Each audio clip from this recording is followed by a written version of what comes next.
किस तरह से आप लोगों को कोशिश करनी चाहिए to get better access and knowledge for getting into better universities. Why did you get into this particular industry and how has it changed over the decades? It was not about thousands of the students, it was about the people around us who we can contribute and make positive changes in their life. Thank you so much for clicking on this video of ours to have us talk with Vasil Azad, who has been one of the key people who've taken a new nuanced approach in enabling the study abroad consultancy slash higher education abroad, international education, and merging those two through tech enablement.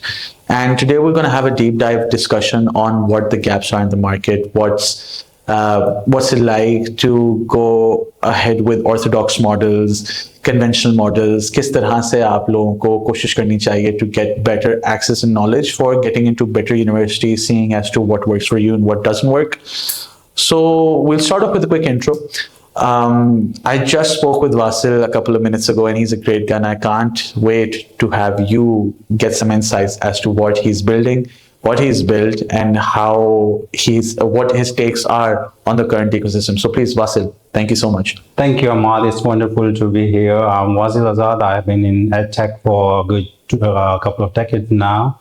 And international education has been the core of the work that I've been doing. So it's not across Pakistan only, but I must say across the globes now that I've been traveling and meeting international students, stakeholders, universities, recruiter, and also other providers, service providers. So it's been a wonderful journey and I always enjoy the process itself. So I'm very excited to speak to you today and thank you for having me here today. Super cool, super cool. No, it's quite interesting to, as our audience knows, we've always prided ourselves with bringing on the best people to get insights from. We try to get subject matter experts that not only give insights on their particular subjects, but also they have a lot to offer in terms of experiences because they're very well traveled, their exposure is out of this world.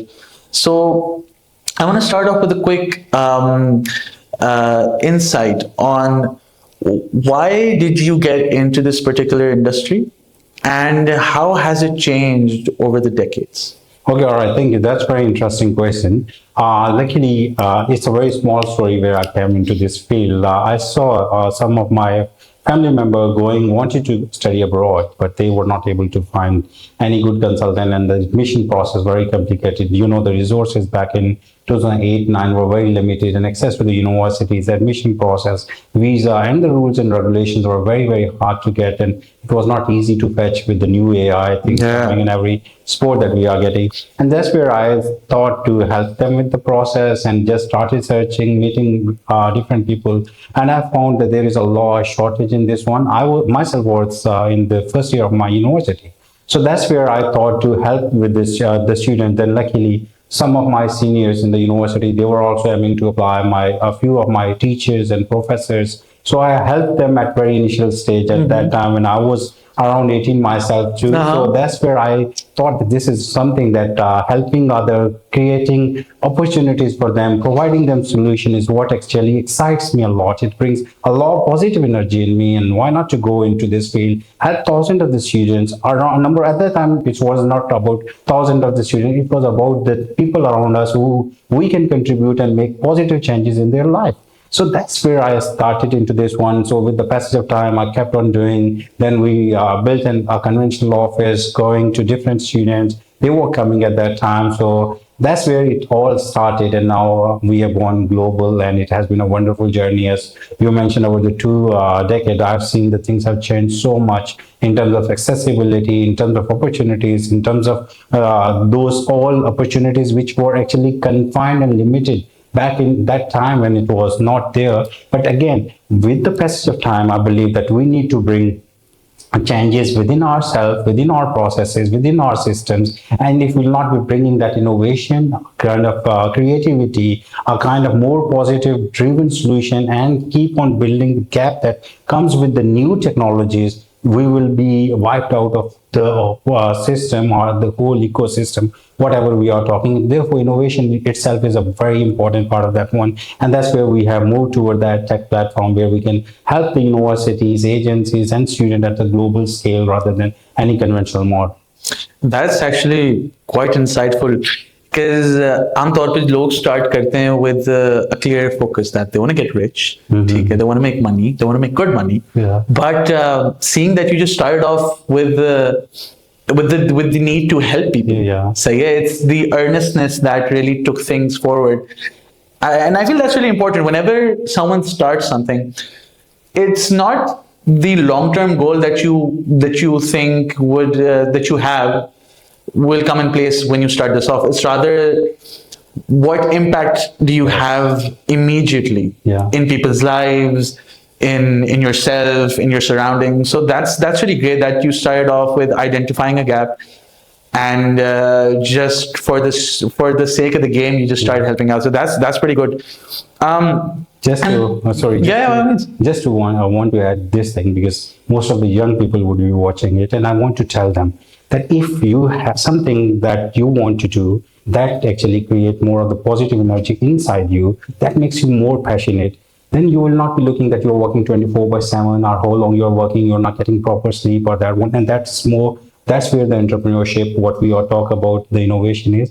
If you have that kind of motivation, if you that kind of energy, positive energy or the positive vibe you get, money would always chase you in that case. So don't focus on the money, that what money you would be getting out of that one, what revenue you would be getting out of that. How would you change the community? How would you change the society? Impact driven. What impact you will be making on the society overall? That will define where you stand in next 5 years, 10 years, 15 years, and 20 years in that particular field, in your society, and the global impact that you can make with that one. So it's very important. Your intention actually defines where you will land in your coming times, not the money. Very true, very true. And I feel it's very important for all our listeners that, and for the entire audience actually, that what you might have extracted from this particular conversation till now is how important is to act and execute. लोग सोचते रह जाते हैं, लोगों के ज़हन में आता है मैं ये कर देता हूँ, अच्छा नहीं ये कर देता हूँ, ideation phase में they keep circling, they get stuck in a loop. But you have to do it. You have to find. आप करेंगे तो आपको अंदाजा होगा कि how can you adjust course. So that's great. I mean, we've been talking about these things for quite some time. Let's dive into the moment that you clicked onto this video.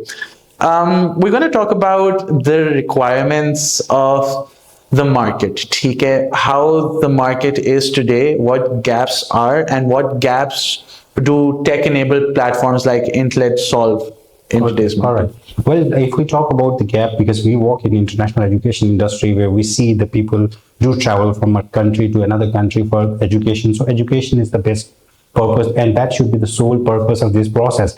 And with that education, the learning comes. And with that learning, you can create an impact, which we were talking about earlier, that how we can make a positive impact through that one. So what I saw that rather than conventional agencies or the conventional agent model is not helping the providers, be it the universities and also the providers from the agency side, to get what actually they want to have that one. And with the limited resources, hiring someone in Australia, in UK, US, Canada, and then offering them a permanent job for the institution is not an easy thing that you can have, because it costs a lot, not only in terms of the salaries, but also with a lot of other perks they have to offer them. Then there is a lot of competition in that one. And then one good thing about the Western people is that they would do what they love to do.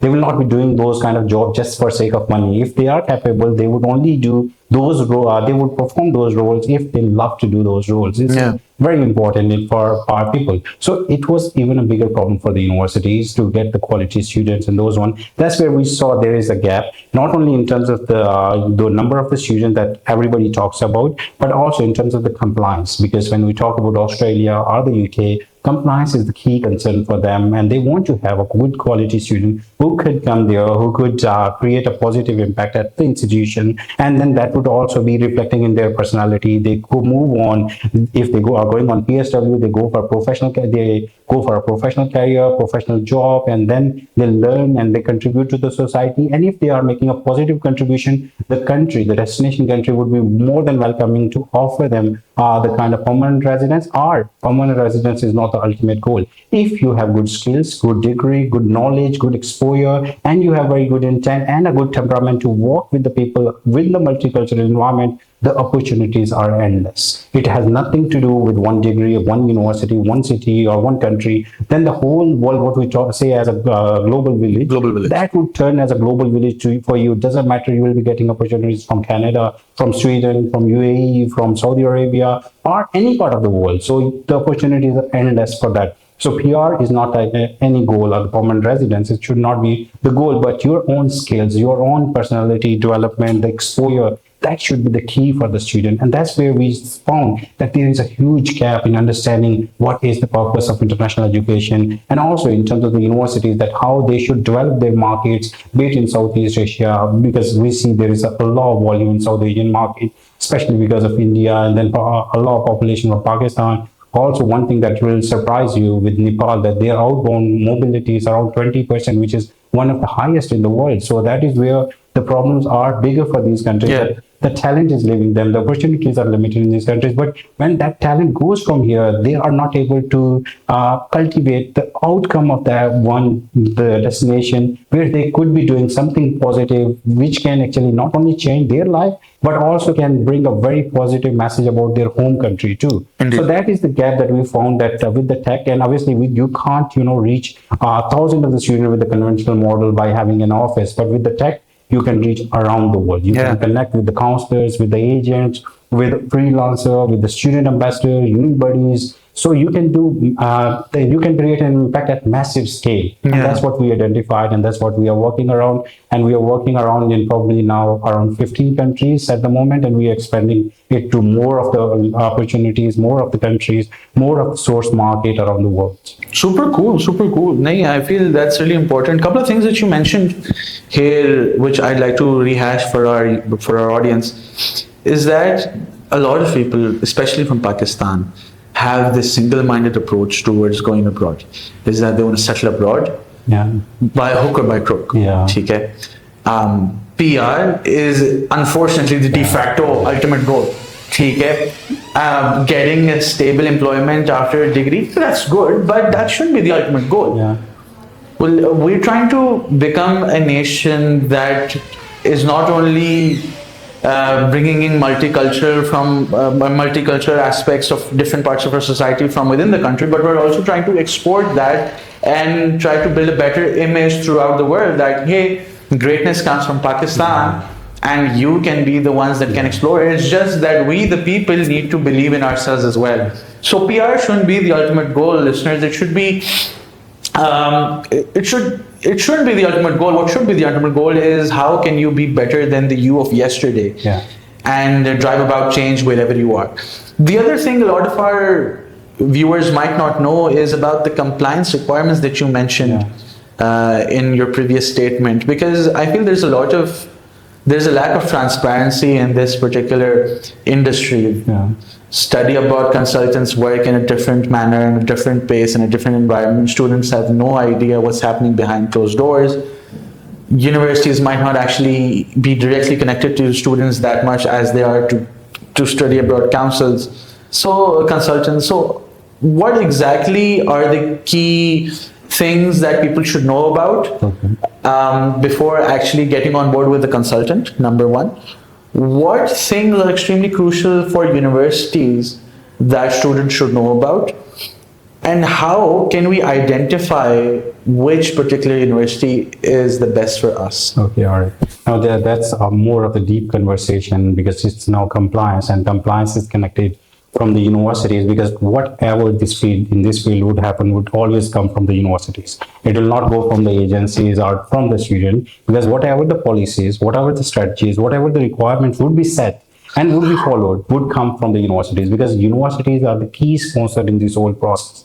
Because if they would be issuing a COE, I-20, or a CAS letter, or acceptance letter, obviously then the student and the agent can process their applications that one. There is no doubt that the universities want diversity. They want international students. Internationalization is a key in these Western countries, and they want to welcome the good quality student. This is what we need to understand.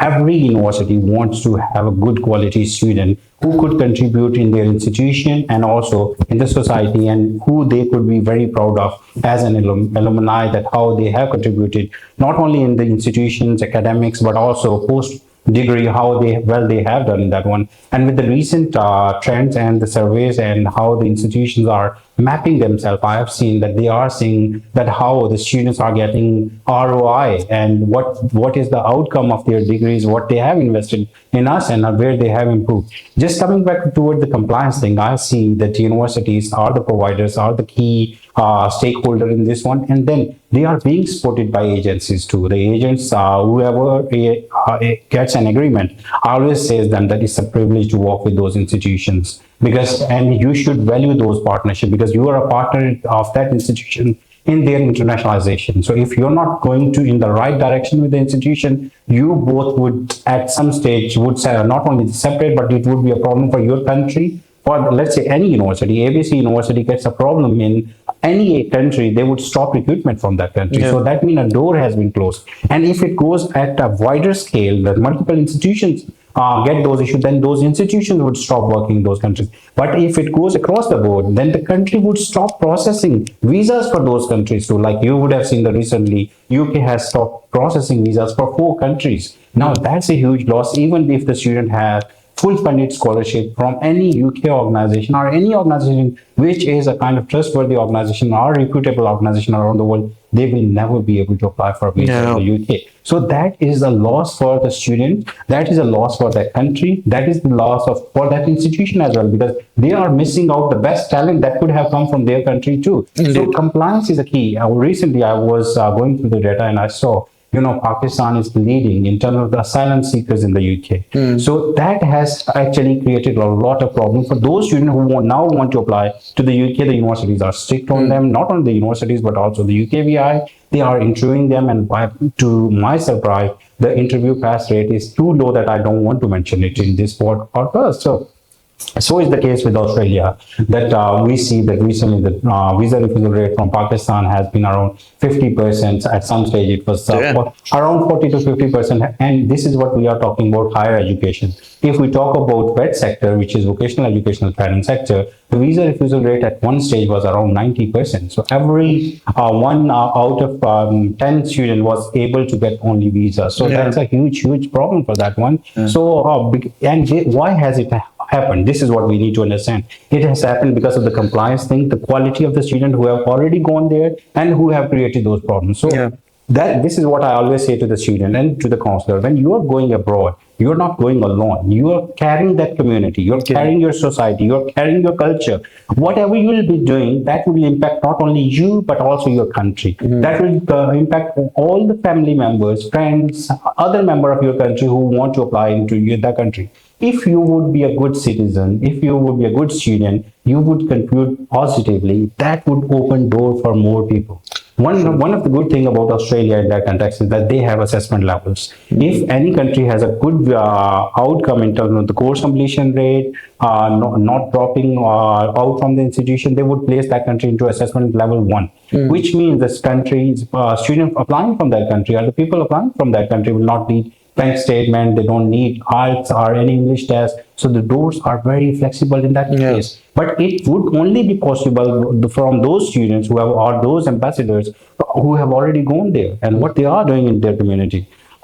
So that is important. Compliance is the key. There are many other aspects of the compliance which are related to the academics, in what we can say that how the students are progressing, the dropout ratio, academic progression, and what impact they are creating on campus in terms of paying their fee as well. Sometimes it happens that students going from the third world countries, they don't pay a fee to the institution. Even your attendance is key to that, how good you are and how punctual you are and how disciplined you are in terms of your studies. And this is where I think the student from South Asia can learn from Southeast Asia. The students are so well disciplined that you will not see any dropout. You will not see any low grading students. You will not see any students who are creating any kind of troubles for the society or the Yeah. community they are in. So that's where we need to learn from those countries, that we can be more humble. If we get an opportunity, Yeah. we need to utilize that in a better way. So the compliance is so a broad topic that we can talk about a lot of aspect in this one. So, but I just want to confine it. Yeah, no, it's actually pretty holistic the way you've mapped it out.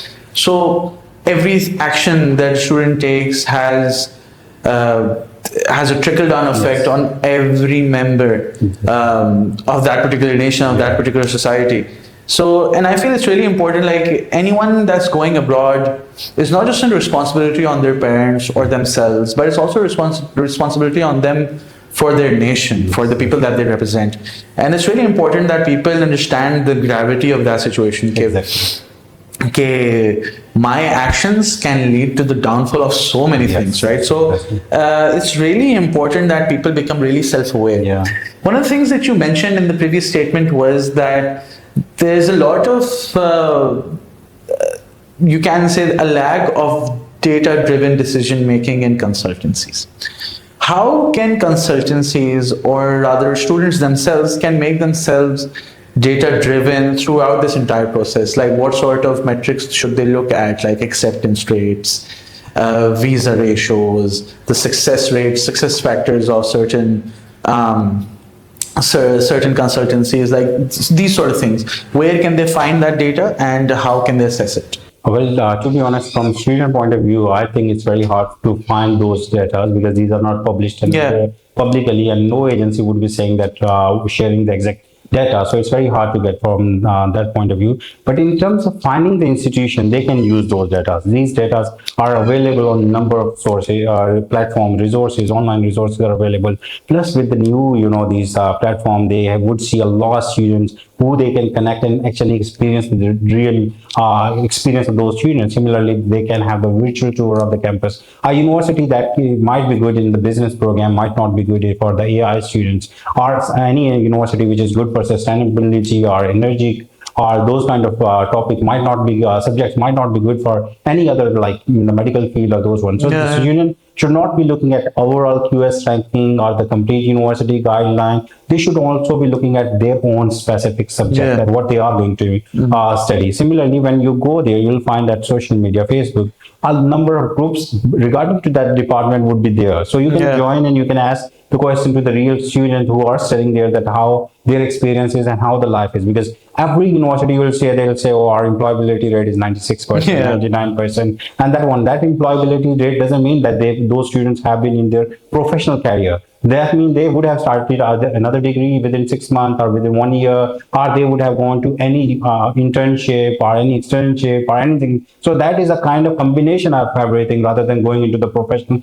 field of the professional career. So students need to see by themselves what are the course modules, how those courses are being taught, who are the people who are teaching those courses, what kind of faculty they have. And in terms of, let's say, if we talk about the UK, there is a guide which is called Complete University Guide. With Complete University Guide, they can see everything, that okay, where the subject rating is, how the faculty to the student ratio is, how these ratings are being done, where the university stands in last 5 years, is it improving or it is going down? If a university is going down, it means there are some problems in that company. So the student need to make those decisions wisely. One of the key things I understand that student from third world country is finance. Everybody wants to go into the top tier universities. The accessibility to those universities is not difficult. No, not that difficult in those countries the way it is in our countries or the third world countries, that you can't go in IIT because it's very hard to get into IIT. But you can't go to IIT, which is top 200, but you can go to any university in Australia which is top 100 very easily, even with the lower grade. So the accessibility is very easy in those universities. It's not a challenge. But again, finance is the financial aspect of it. Either you would be able to pay them around $100,000 in the next 2 years.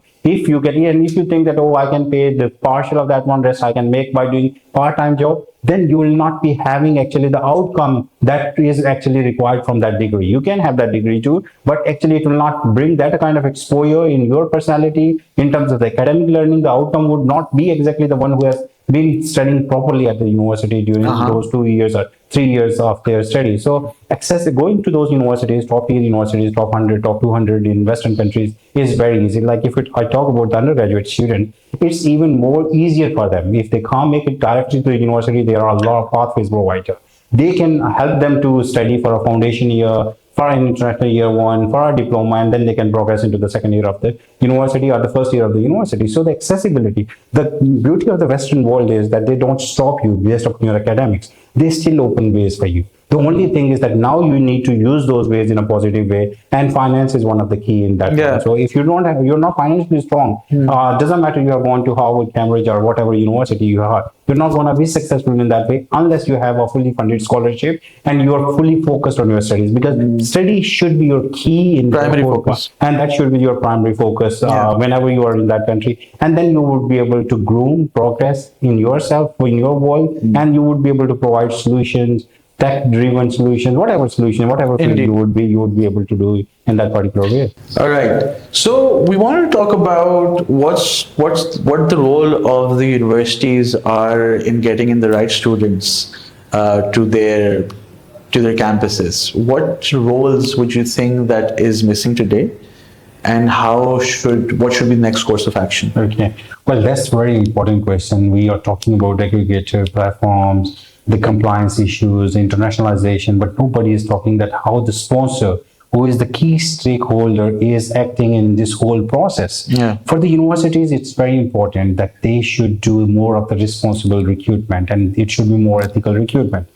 One of the interesting things that I would share you, Ahmad, that recently I saw a few institutions which are actually on UKVI action plan, which means the UKVI is monitoring them for kind of unethical practices, low quality recruitment, and they are still penetrating, they are still advertising that come to us with low deposit, come with you're dependent in those one, and the agencies are welcoming those institutions. It is the responsibilities of agencies to say no to those institutions as well, because that is a bigger problem. If an institution is at high risk, the country is at high risk, the visa ratio chances would definitely be low. But there are some people who want to secure their job or who want to pass the time in their institution, and they are not looking at their moral responsibilities, and they are going to everywhere to take those low quality students who are saying that, okay, we are open despite of UKVI restricting us not to recruit that much of the volume. So that is a bigger problem for the community. Like, let's say if any university, ABC University like that,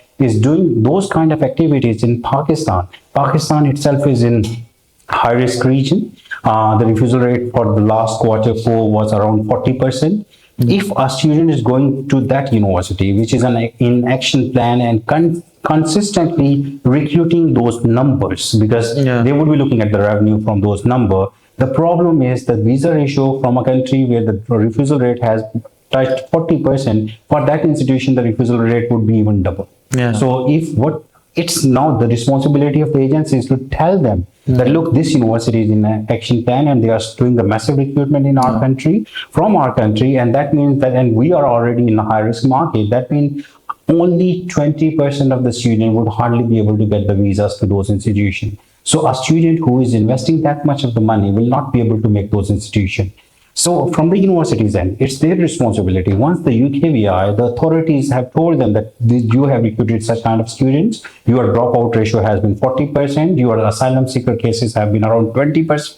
We are monitoring you despite you are not reporting those things to the UKVI. We have seen it, we have identified it, so you must stop it. So it is their responsibility to stop that one. But if there are some cunning people who are still continuing that one, we as the industry stakeholder, it is our responsibility to stop recruitment for those institutions and circulate that around the countries, around the world, that, okay, these are the universities we will not be sending our students to, and we will be guiding our students not to go there. That would give a positive message to the UKVI that even the institution, when they were open to those students, the students said no to this institution, meaning the students are credible, they understand their responsibilities, the agencies are performing accordingly. So it's very, very important from the universities end. And if the universities are not acting properly in their own guideline with those ethical measures that we talk about, the steps that we mentioned, then it comes to the agents. Yeah. And that should be circulated to that one. This is very important for agents in Pakistan, because Pakistan is again a kind of high risk now, and if the university is a high risk with the UKVI action plan too, it's very important Yeah, that indeed. we should And stop recruitment. indeed. So I feel so much gratitude. Thank you so much for coming here, Mr. Vasil. It's been a pleasure to learn so much of things that no one really talks about, and it's really important. Yeah. The compliance aspect of it, the dependency on tech, the things behind curtains. It's really important that our viewers get insights for all sorts of these things. If you want deeper dives on things like these, please do mention them in the comments below. We'll invite people like Vasil again, and we can invite him again to get more understanding of how technology is changing the study abroad landscape.